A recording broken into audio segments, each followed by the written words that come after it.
Hey guys, this is Lisa.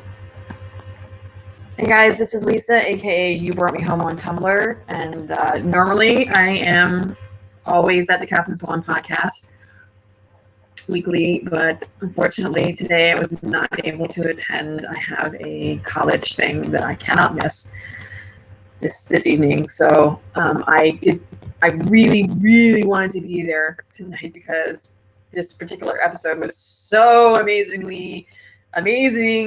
huge for our ship and for the show in general. And I really wanted to be able to be there to talk about it. So I decided to record my own little commentary, and Serena said she would include it as part of the broadcast. So without further ado, here's me. First of all, just general thoughts. This has to be not only the best episode of season 4, well, season 4B, but one of the best episodes in a long time. Lately, the show has not done significantly too well in introducing character backstories. They used to do really well back in season 1, and now they seem to really hit a stride with it. They finally came back and did a really good background story that felt organic and took a little. I loved how it took little inferences from Ariel and I'm just gonna say it right now because y'all girls know this. Called it. I knew almost from the beginning that one, Ursula was originally have been a mermaid. Call that. And 2, that her story mirrored more of a Little Mermaid than Ariel's did, and she was the Little Mermaid. Even going so far as using Ariel's song. I love the little touches. I love the little callbacks that they made. That's one of the things about One Set. Sometimes it gets, the little details are what gets lost with all the big plot storylines, and this episode really hit it on the mark that the continuity was kept, which was really good. So a lot of times in the past they had a hard time because it's so involved and so in depth with all the story that a lot of things tend to get left behind or just forgotten for the sake of the bigger story. And this time they allowed for those plot holes to be filled. A lot of questions that we had were answered, and of course we were left with even more. First, let's start with the questions.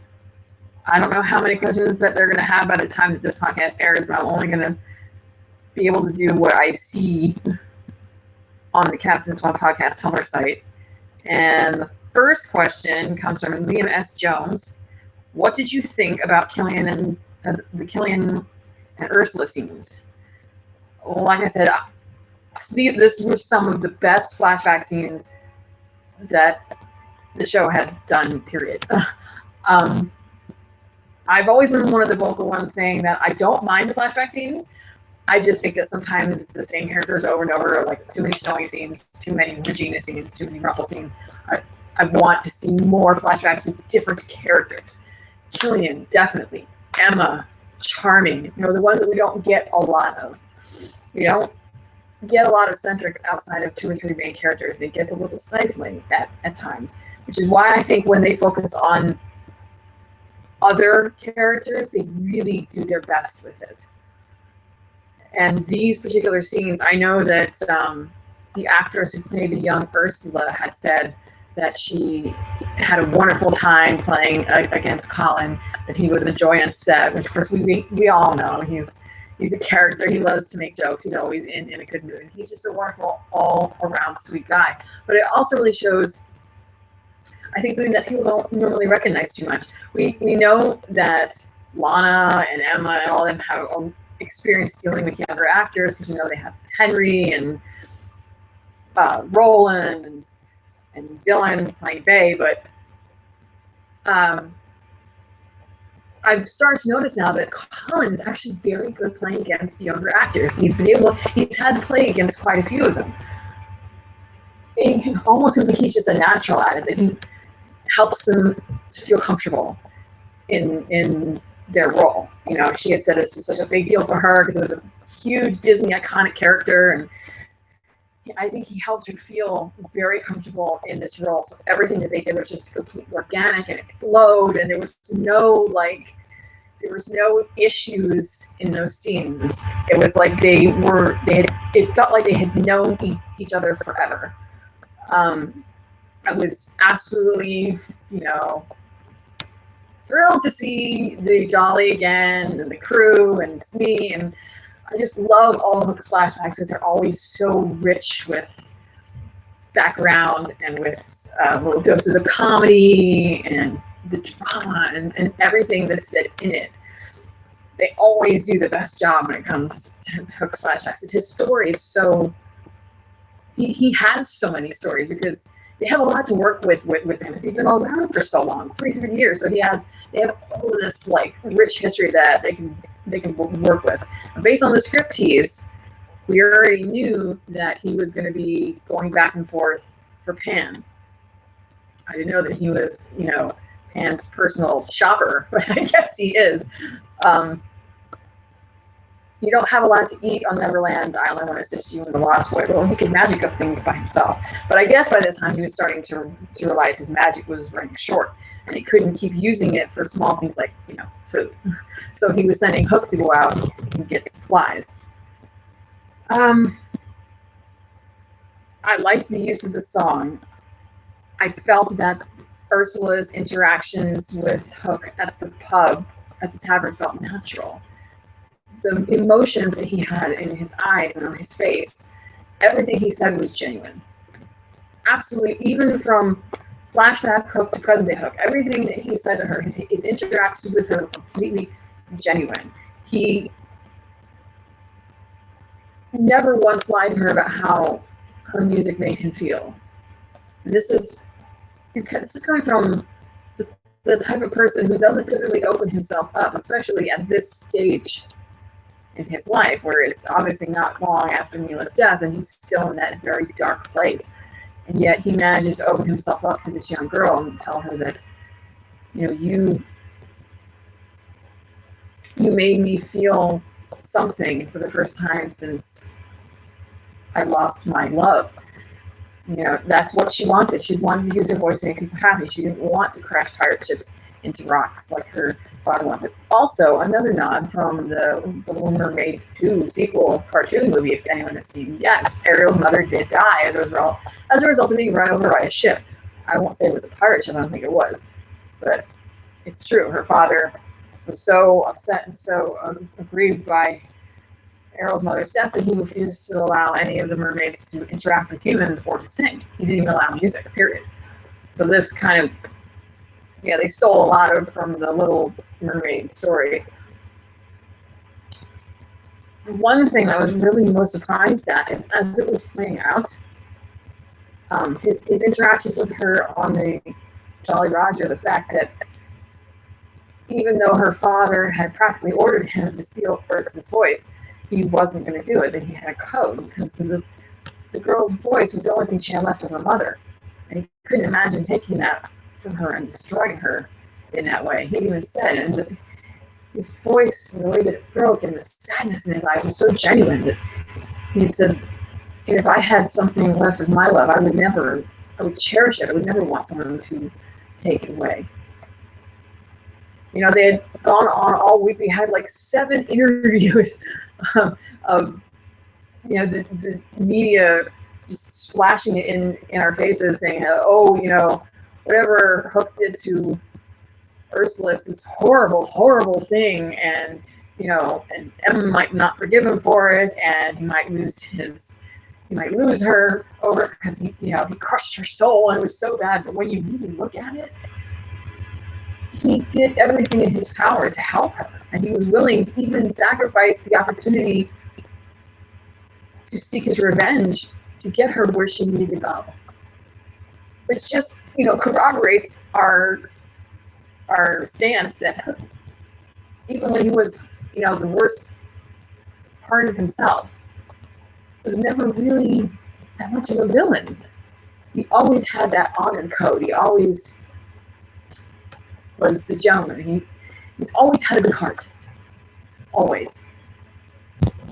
And he could never willingly crush someone's spirit. I think he just got caught up and he made the wrong decision. He wanted his revenge against Rumpelstiltskin so badly that he made the wrong choice, and he wound up hurting someone and drastically altering their life as a recourse to it, which obviously he felt tremendous guilt for. That's one of the things that can't be denied with Hook. While the rest of the Queens of Darkness and Rumple are running all over the place trying to find the author to get their stories changed, Hook doesn't need that. He rights his own wrongs. He owns his mistakes. He knows what he did, and he genuinely wants to fix it. And this is the first instance, which is such a, oh God, the hugest revelation in this episode, that you don't need the author to change your story or to get your happy ending, because Hook gave it to Ursula. He helped her to get her voice back, which means she was able to get her happy ending without having to force it out of the author. So it is possible, which means all these things that they're saying about how they have no free will and that their fate has been preordained and blah blah blah is a bunch of crap. It's as the lovely Ariel said it when she slapped some sense into Hook on the Jolly Roger. Villains can get their happy endings, they just don't go about it in the right way. They always make the wrong choices. It's all about choices. I also had to give props to the special effects department, because we all know that the CGI in the show can be iffy at times, if not downright crappy. But this time, they did a good job. It was just enough to make sense, and it didn't look fake. Let's see, question number 2. Question number 2 comes from Hooked. Hold on.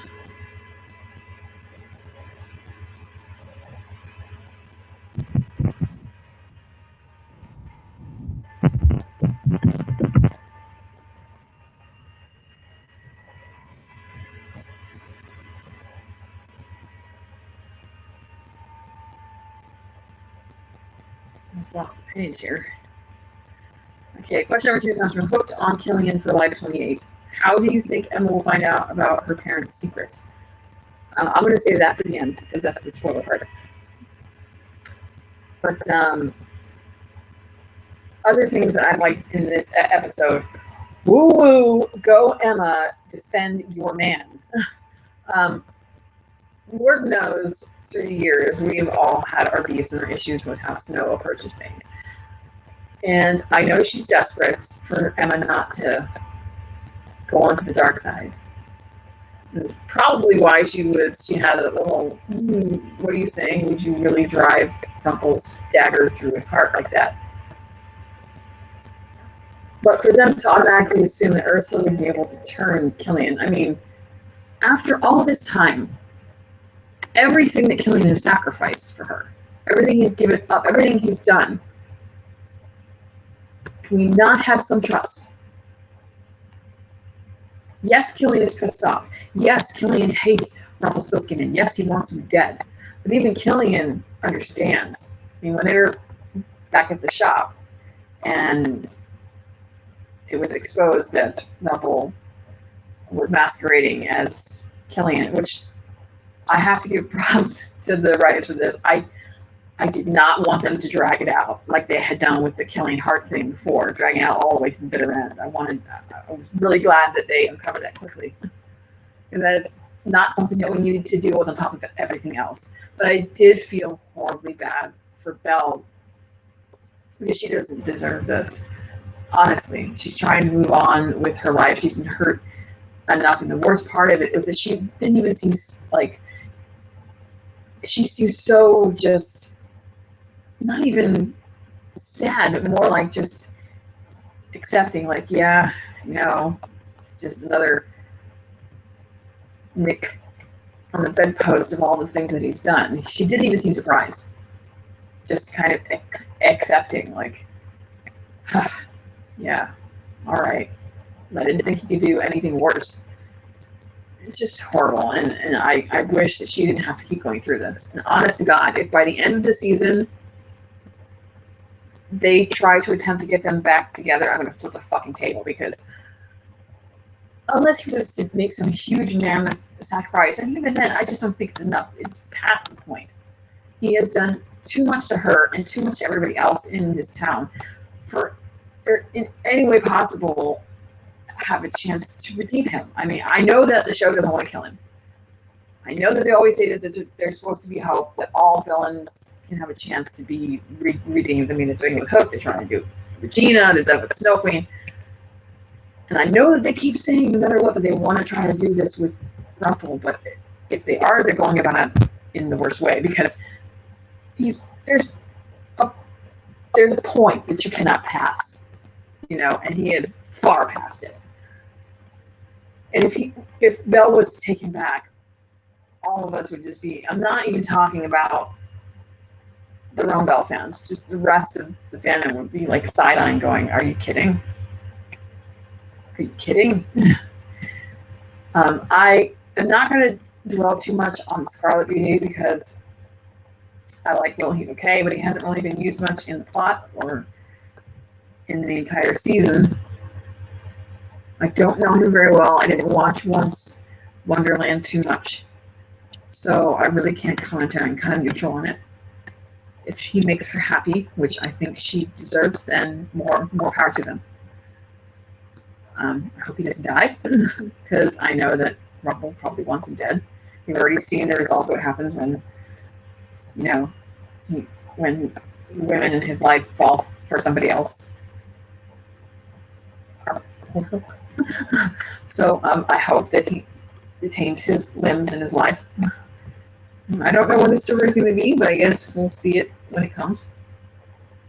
I like the interactions between Killian and Will, and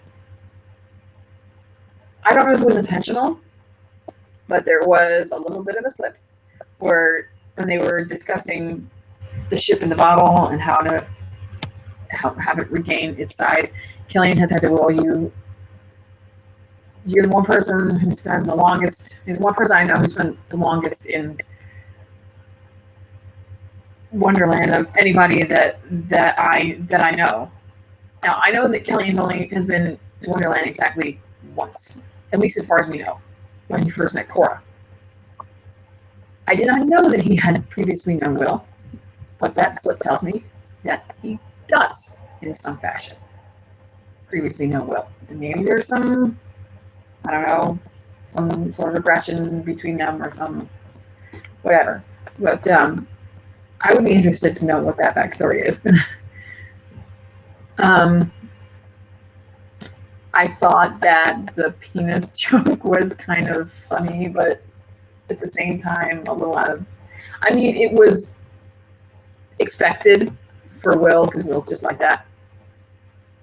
And the reaction from Killian was also very much expected, because Killian's just like that. But I think they was kind of thrown in there for the dose of levity that was necessary for the heaviness. But again, back to Emma. I am like cheerleading Emma in this entire episode, because she could have said nothing when her parents were deriding the hooks, and assuming that Ursula might have pulled him to the dark side, but she stood by him. We've all been saying ever since they got together that Hook has always been there for her. He's her biggest supporter. He has faith in her. He sacrificed everything for her. He believes in her, which we love, but we've also been waiting for an equal response from her. And we were always wondering, is she ever going to support him? Is she ever going to defend him? Is she going to do something to show how much she cares? And this episode was like the big bomb drop of Emma cares for her man.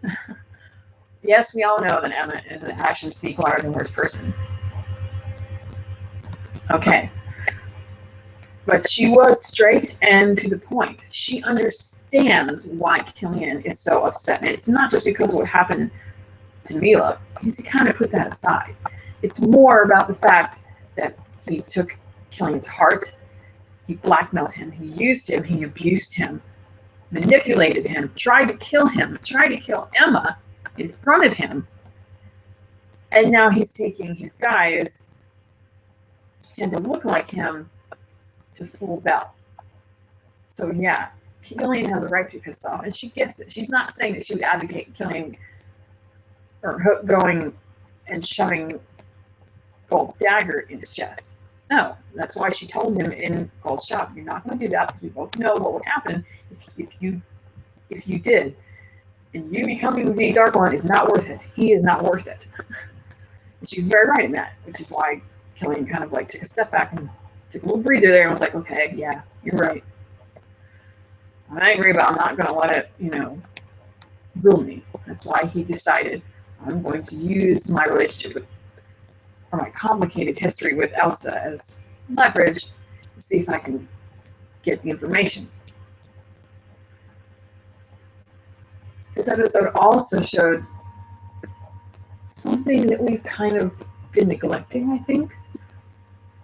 Maybe not necessarily neglecting, but had never thought of, because I think Killian has changed so much that we don't consciously see him as a villain, if we ever did. So we didn't really think about consequences for him in relation to the author spiel. Because we were like, well, they're, Maleficent and Cruella and Rumple, they're stone cold villains. They're evil, but Killian's not. So we figured, well, what's there to worry about? But he really put it into perspective at the end. Just a few little things before I get into the big scene. Loved Cruella, Sass Master, please stay forever. I also love Snow getting a little badass with the frying pan. Shout out to Tangled. I'm glad to see her a little more, doing a little more this season. I know that in 3B and the beginning of 4H, she couldn't really do too much. She was still recovering from her pregnancy. I'm glad now she's getting more into it. She's back in the forefront. I know that next week's, or this coming Sunday's episode, she's going to do some more badass stuff, which is, it's always good to see. Also, speaking of Snow, that spell that Regina did to transfer her consciousness into Snow was equal parts fucking fantastic and absolutely creepy. Because we've already seen how Colin O'Donoghue plays Rumple pretending to be Hook, pretending to be Rumple, with such perfection. And now, Ginny, I was like, oh, bitch, you spot on. I'm sure that when they originally filmed this scene, that Ginny was the one that spoke the dialogue herself, and then they just dubbed it over with Wanda's voice later. But Ginny had those mannerisms down pat, like on point, perfect. As soon as the smoke enveloped her and she looked up, she looked straight at Killian and Emma and said, "Rumple's back." And it was like her facial features, the way her eyes looked at them, even the way she spoke, the way her mouth moved, everything was like spot on Lana. So I must give props to Ginny right now because, yeah, wow, on point. What else? Oh, definite props to Ernie Hudson. This is coming from a Ghostbusters geek, so I was like, Ernie Hudson. So I was also kind of chuffed to hear that Colin was also a Star Wars geek. So I was like, yeah, cool. Ooh, and he's a Crow fan. Awesome. Anyway, at first I was kind of like, oh, Ernie Hudson is I don't know, but in the episode, he did it justice. Absolutely. I liked the armor. I thought it was very organic and very Atlantean looking, very I like that they had the copper tone to it, so it very much fit that like seafaring type thing. It also made him something of a warrior too. I could tell that the character was layered. He wasn't doing it because he wasn't taking Ursula's voice because he hated humans. He was taking it because he was afraid of losing her. And, you know, Hook has said it perfectly. I'm not the only one who's capable of wanting vengeance. And that's pretty much what Poseidon was doing. He wanted revenge against the humans that had killed his wife. And he was doing it by using his daughter's voice to kill them. But in reality, he just terribly missed her and was grieving for that loss. And at the end, just as Hook's vengeance cost him just about everything over 300 years worth of time, Poseidon's need for revenge cost him his daughter's love and her voice and his relationship with her. So this happy ending was actually twofold. It wasn't just the voice. That was only a small part of it. It was more mending the relationship between Ursula and her father. I mean, even we could see in all those torture scenes that Ursula wasn't really a part of it. She was sitting outside listening to opera music on her little handheld. That wasn't her thing. I don't think it ever really was. She didn't strike me as the ultra villainous type. She just struck me as someone who was dejected and lonely and wanted her life back. Well, whereas the rest of them are far more insidious. Although for Maleficent, I can't really, because with all this secret business and all the stuff going on with them, with her and Snowing, I can, as a parent, I can understand that. I can understand her anger. Cruella, on the other hand, you could just, throw her a big pot of cash and she'd probably be happy. She could buy things. It was really nice, that scene where Ursula got her voice back and her relationship with her father was mended. And I loved that pan to Emma's face where she was just kind of like, hard eyes killing. I love you, babe. You're I love you, boyfriend. Look at what you did. You reunited a family. You're so special. This is my boyfriend, see? He's so awesome. But that just goes to show that you can get your happy ending without the necessity of the author to help you. Also, happy, and thrilled for the Jolly to finally be back. Because guess what? Now you have a private space where you can do the bang bang.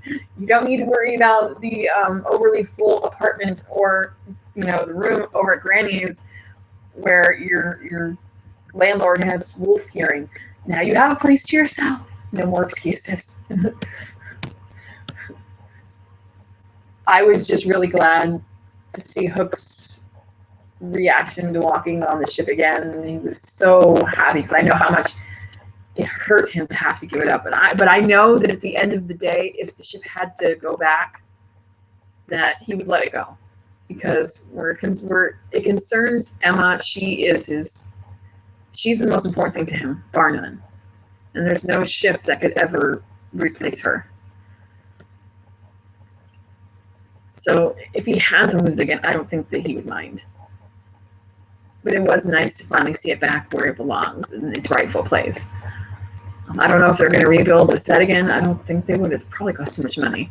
But it was really nice to see it back. It was nice to see Ariel slapping some sense into him, and then kind of finishing up that little storyline, for her saying that was for making me have to save that horrible man, Blackbeard, so that she could find her prince, and then bringing up Elsa and Arendelle to explain. I know some people were like, how in the hell did she shrink the ship? Because she has ice powers, not shrinking powers. You don't know that it was necessarily Elsa. It could have been the trolls that did it. She could have cast a verbal spell. It didn't necessarily have to be her actual magic. There's a lot of ways that she could have shrunk it. Hell, she could have had something from Wonderland, that shrinking stuff that you drink and you pour it all over the ship. I mean, it could have been anything. either way. I'm not surprised that she did it, considering what Blackbeard did to Anna and Kristoff. Does that mean that Blackbeard will be around anymore? Who knows?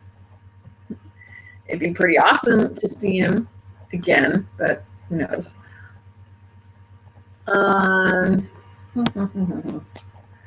The last scene, yes. I know that for at least 2 days we were flailing like crazy because, oh my God, he told her she wants a happy ending. Honestly, were you not expecting this? I was more freaked out at the fact that he still... I was not surprised that he still felt guilty, because that's Killian's thing. He's always... Even if he gives someone their happy ending, he can't stop feeling guilty.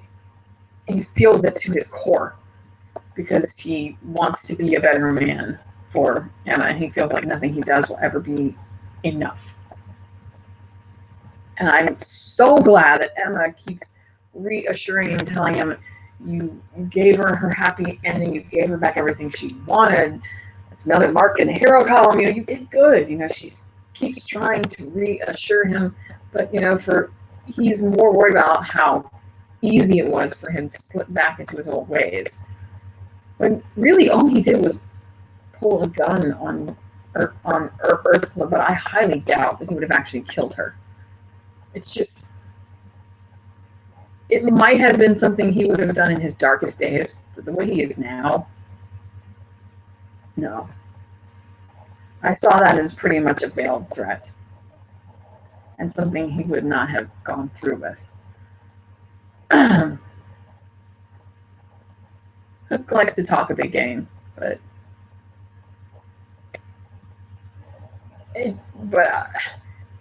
I was floored by how desperate that he became, how quickly he became so desperate. But it's because he loves her so much.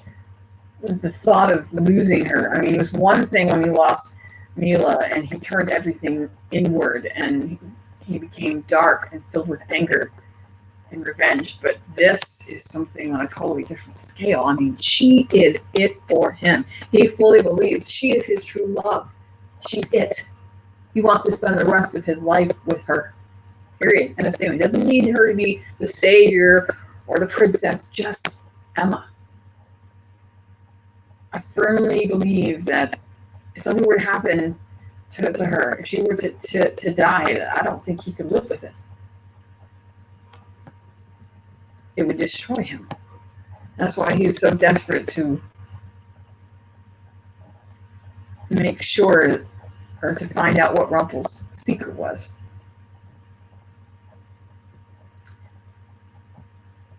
The reactions between Emma and Hook in that scene were just, oh my God. I know a lot of the anti-Hook people are like, well, she didn't say anything. Again, Emma is an action speaker than words person. And I'm sorry, but if somebody were to say something like that to me or anybody else who was remotely human and had a soul, and you're actually able to form words or brain function after that, then there's something wrong with you. Because that is not just a declaration of love. That is someone saying that you are their whole world, that you are their life, that you want to spend the rest of your life with them, that you are it. Period. She was in such shock at that point, she did the only thing she could. And it made it such an emotional, tender, perfect moment. I don't know how we can get anything more perfect than that. But according to some insiders who are presently vacationing in Vancouver, apparently we have something even more oh my God, worthy for the finale, in which we will lose our shit presently.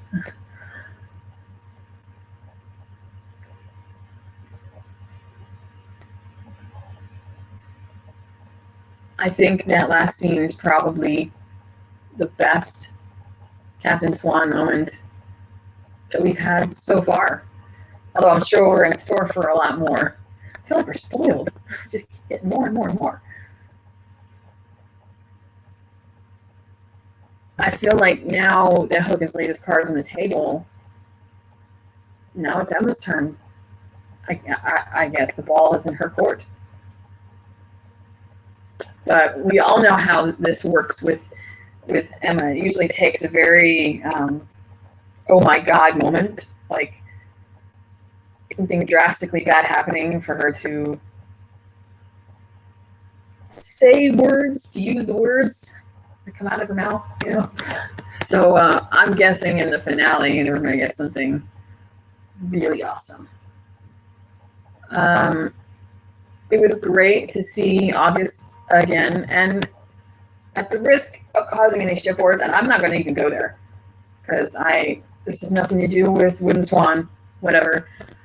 I know there's a lot of people who don't like August or have not been able to forgive August because of what happened with Emma and Neil, but I'm of the mind, well, if she could forgive Neil and move on, and if she didn't say anything, and if she really didn't care too much about Hook locking her in the jail cell, in the prison cell, back in season 2, she's the type of person who forgives. It might take her time, but she will do it.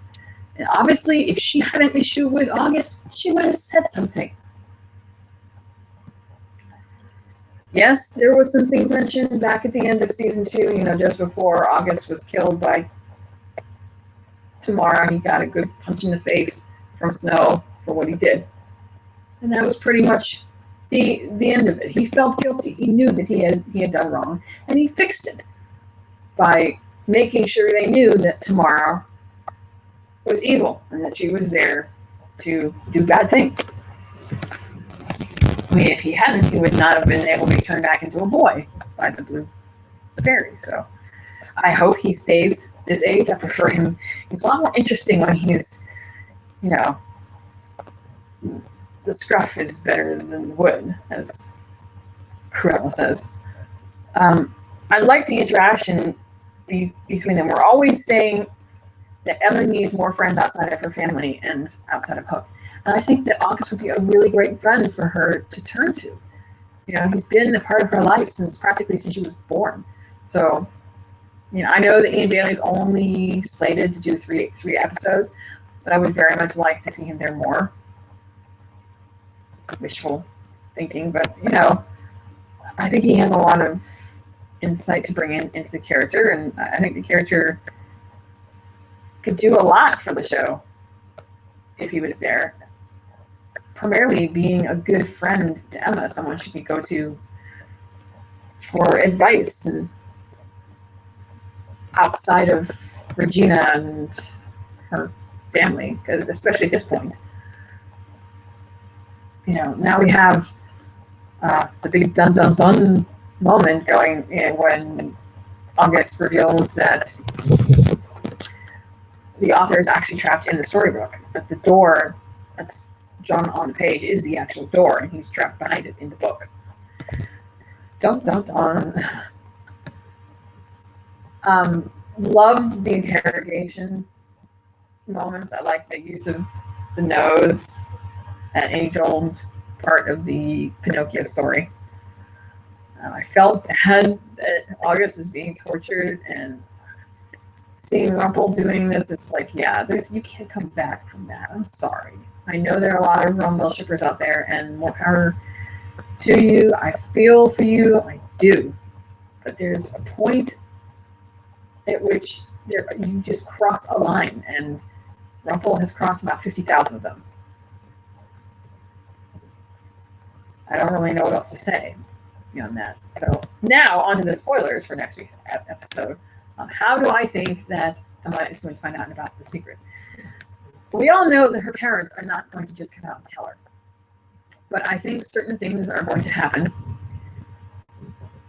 Certain events are going to occur that are going to force Snowy's hand and not give them a choice. So they're going to wind up having to tell her because they have no choice. Or, and this is infinitely worse, or she finds out from Maleficent. I would hate for her to find out from Maleficent. But considering that part in the promo where Snow, obviously Emma had just found out about the secret, and Snow is like, "I'm your mother," and she looks at her and goes, "I don't care." I think generally she's going to find out from her parents that their hand is going to be forced. Possibly Maleficent is going to do something nasty. Like I'm thinking that she's gonna find out about this after Maleficent puts the sleeping curse, or the sleeping spell. I'm gonna say sleeping spell because if it was a curse, they wouldn't be waking up. Puts a sleeping spell on the whole town and do whatever the hell it is that they got to do.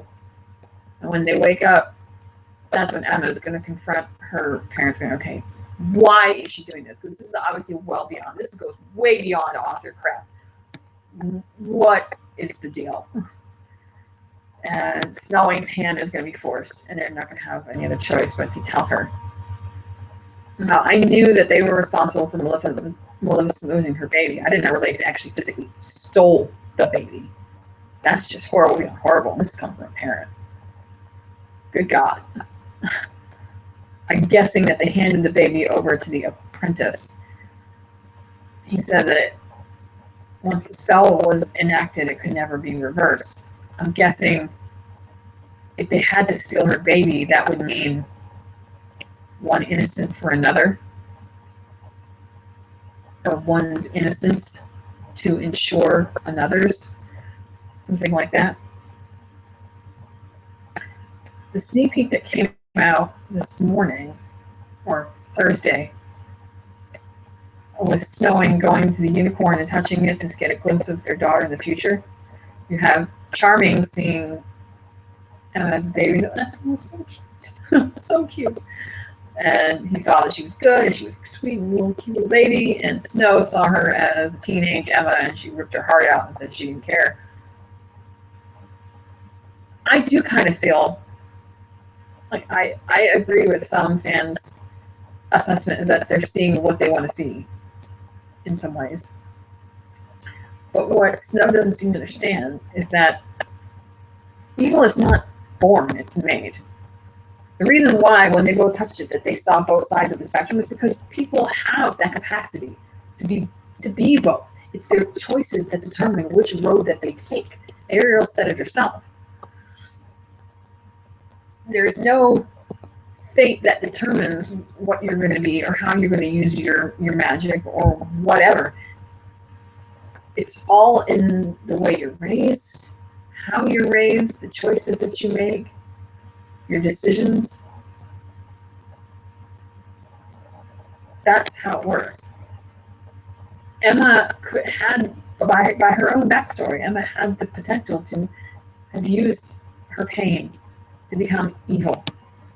But she didn't. She grew from it. And she stayed good.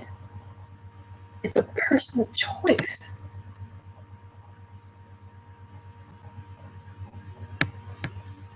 I think the problem is that maybe Snow and Charming, or Snow more really than Charming, can't seem to see those shades of gray. I guess in her world it's all black and white. You're either good or you're evil, and there's nothing in between. And I could not disagree more. I think that's something that Snow is still trying to come to terms with, something she's never really understood, which is possibly why it's taken her so long to come around the hook. Because, it's, like I said, she sees good, evil, good, evil. The hook is very much in the middle of that. More towards the good side, but I mean, everyone has shades of gray. Charming sees those shades of gray, I think. Maybe because he hasn't had the same experiences that Snow has had with Regina and being forced out of her castle and her mother being killed and all these things that have influenced her. Charming's life is a little bit different, but Charming's life wasn't perfect by no means. I mean, he's gone through his own share of hells too.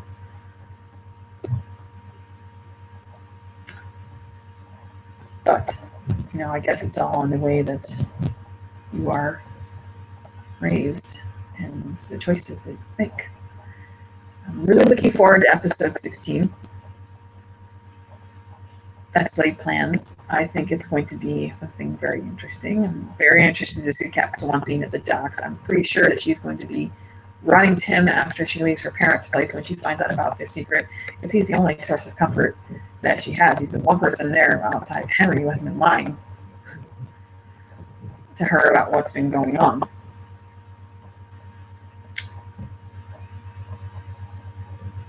There's not been too much spoilers outside of that. We've had little bits here and there. They've been doing a lot of studio and interior filming work, so we haven't really had any pictures. I know Agnes Bruckner has posted one of herself, sort of in a fairy tale costume outfit. It's all in black, probably for the finale. I know they're supposed to be filming in Stevenson on the 1st of April. That's the last exterior shooting day for Stevenson, and then they wrap the very next day for the season. What to do with life afterwards? Anyway, so that's about it for me in my commentary. I don't know how Serena's going to chop this up, but anywho, we'll see you guys next week for our podcast of Best Laid Plans. Bye, guys.